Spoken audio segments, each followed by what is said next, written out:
The umbrella that should have been forgotten. Rain had always been honest. In Harlem, rain did not pretend to wash the streets clean.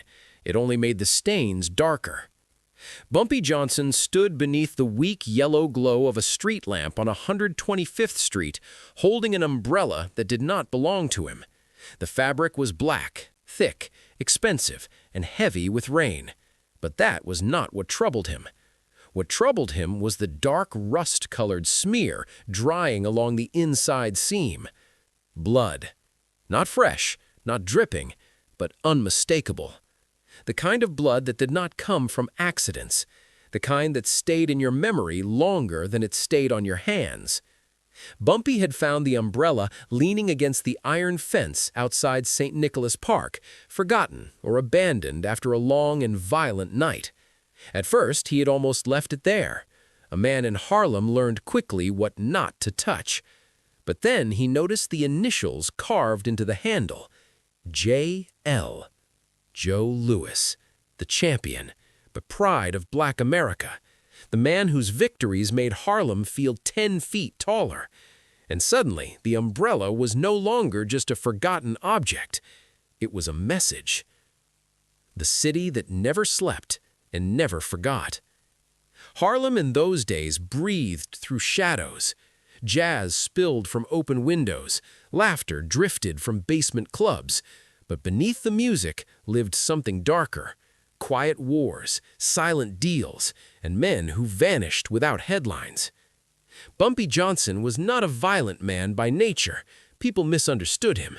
He was disciplined, thoughtful, strategic. His power came not from rage, but from memory. He remembered every debt, every betrayal, every kindness, and he remembered faces.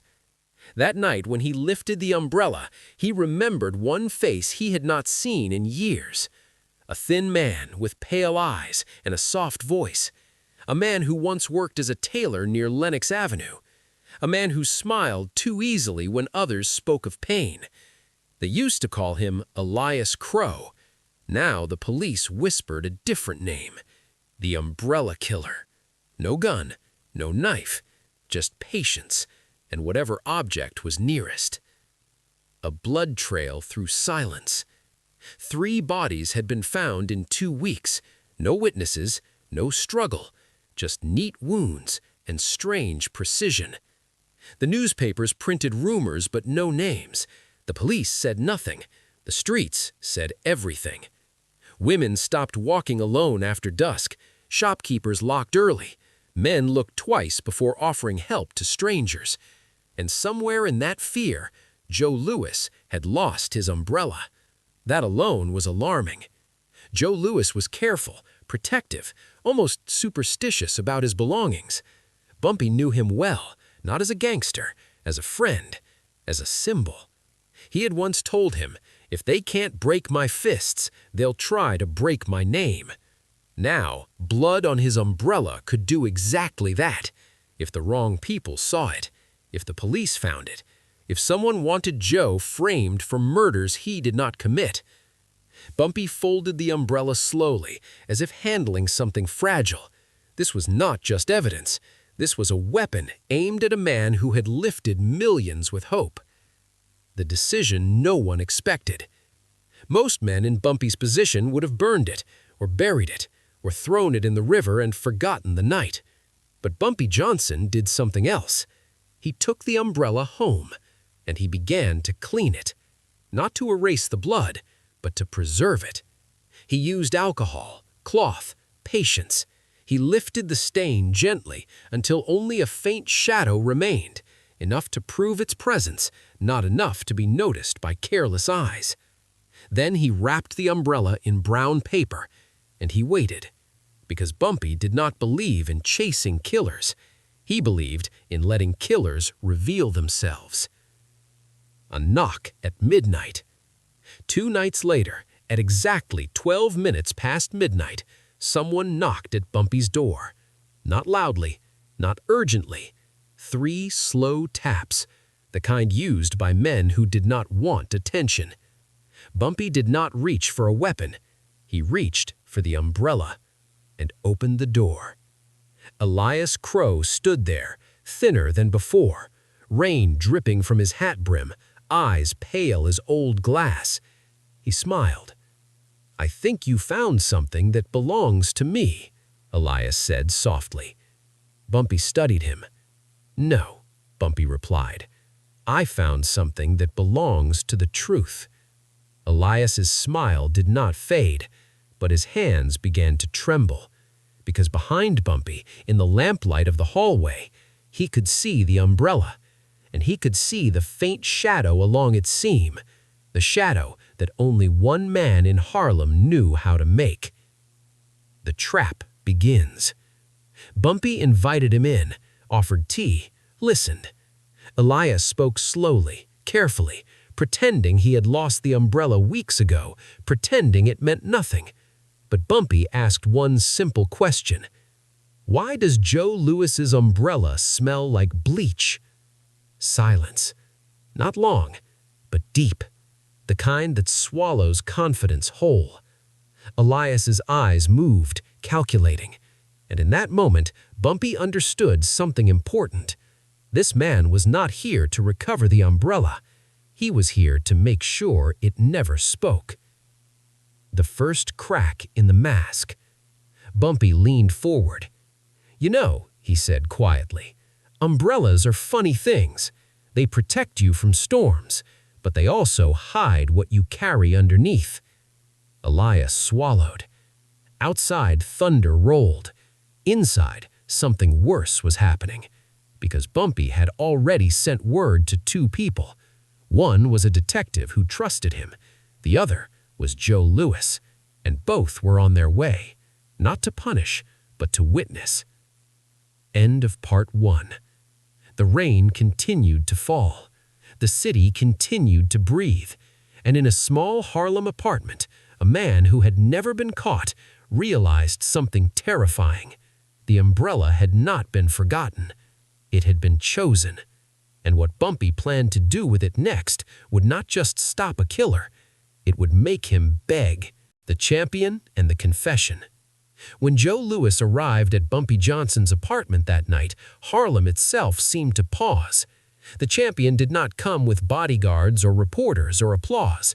He came alone, wearing a long, dark coat, his hat pulled low, his face tired in a way that only men burdened with responsibility ever looked. To most of the world, he was invincible, the man who broke giants with fists made of thunder. But to Bumpy, he was simply a friend who had been placed in danger without knowing why. He removed his gloves slowly, studying the room with the caution of a man stepping into unfamiliar territory, and his eyes settled immediately on the umbrella leaning against the wall.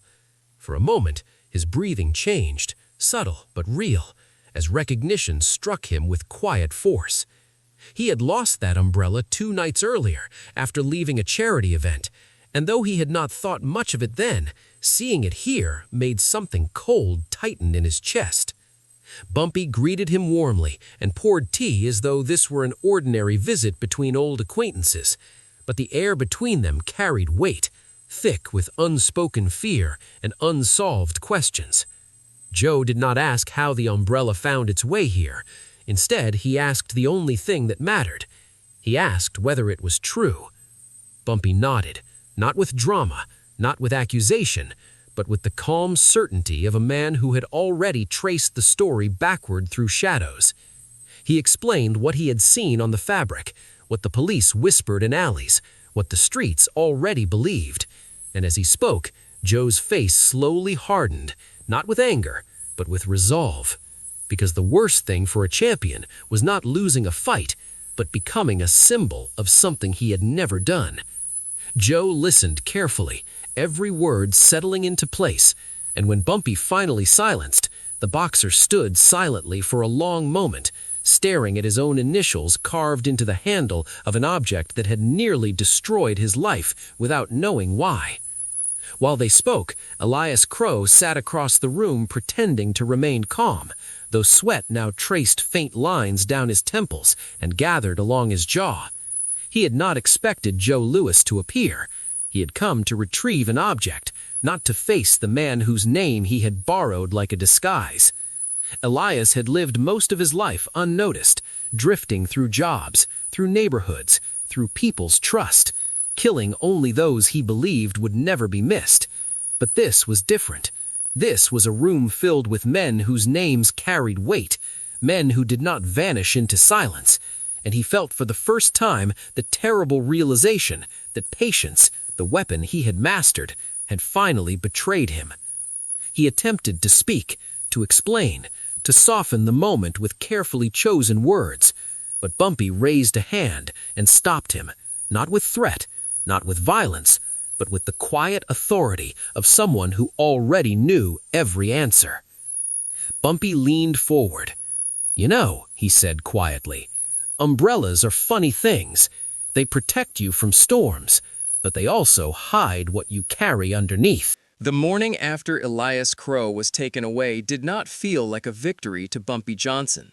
Harlem awoke as it always did, with vendors calling from street corners, children racing toward school, and jazz drifting faintly through open windows. But beneath the ordinary rhythm lay an unease that had not yet settled.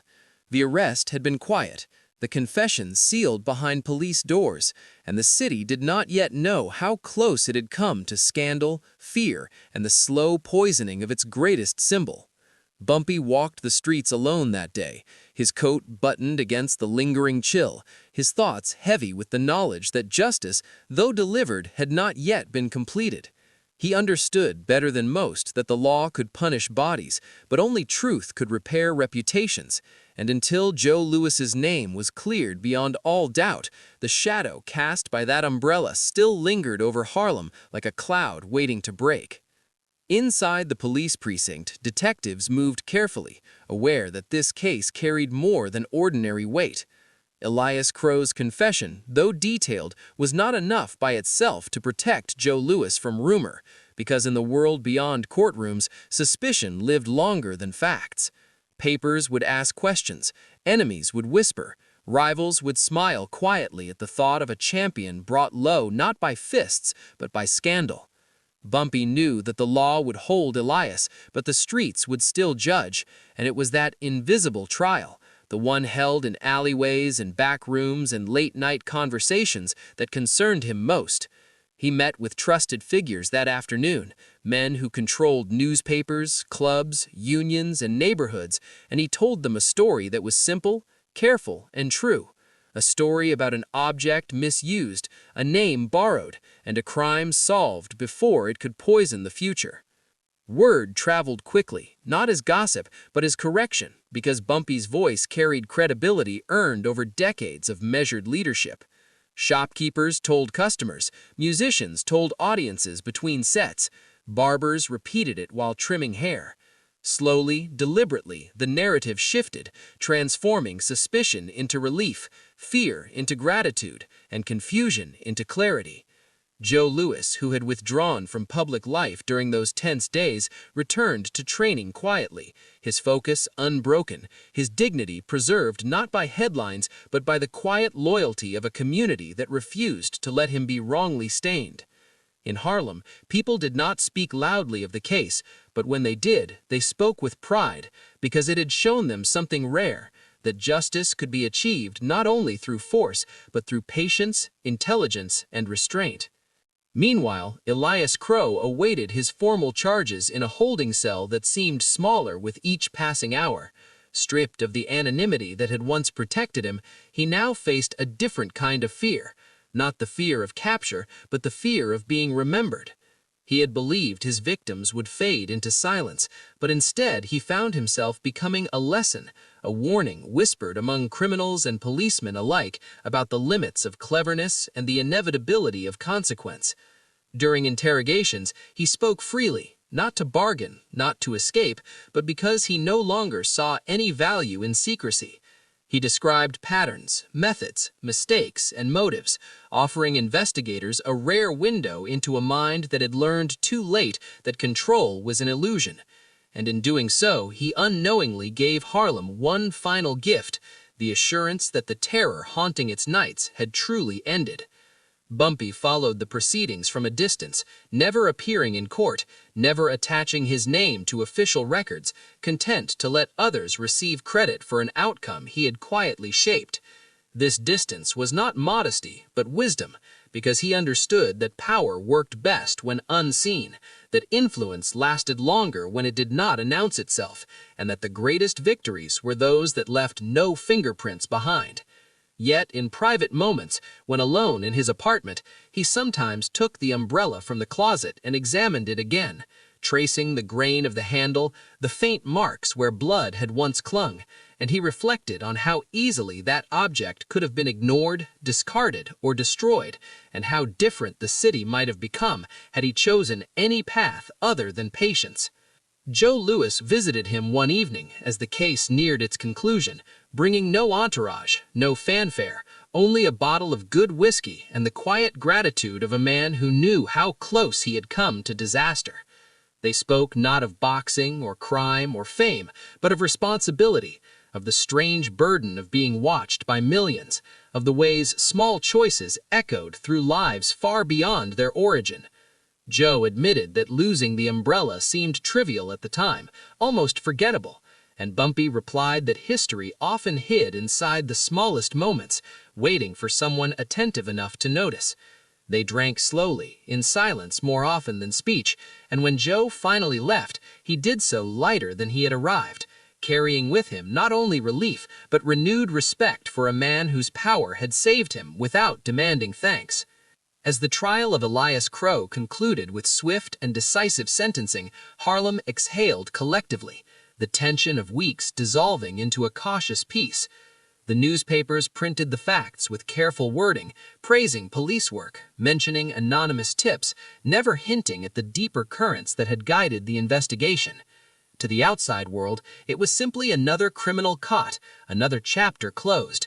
But to those who understood, it was proof that justice sometimes required guardians who operated beyond badges and gavels, men who balanced mercy and firmness with uncommon discipline. Bumpy returned to his routines, to meetings, negotiations, and quiet walks through neighborhoods he protected as much by wisdom as by reputation.